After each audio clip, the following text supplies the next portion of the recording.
Всем привет! В сегодняшнем видео приготовлю луковый сироп. Лекарственное средство. По вкусу, конечно, полная дрянь, но от кашля помогает, реально помогает. Для приготовления сиропа понадобится 2 луковицы среднего размера и 2 столовые ложки сахара. И немножко времени еще. Лук нужно очистить и нарезать максимально мелко.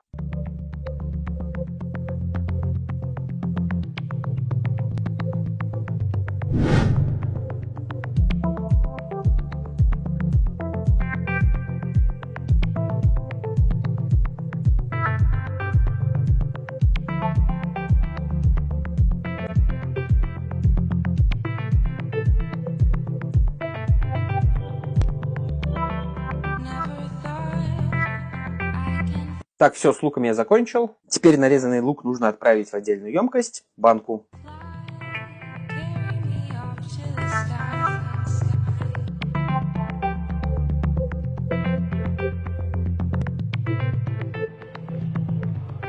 Всыпаем сахар, 2 столовые ложки.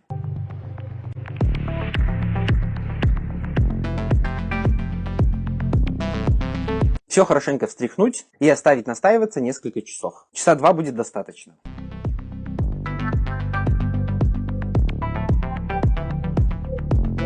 Два часа прошло, сироп пора отфильтровать, поэтому берем отдельную емкость и фильтруем через сито. Запах тоже, конечно, очень не очень.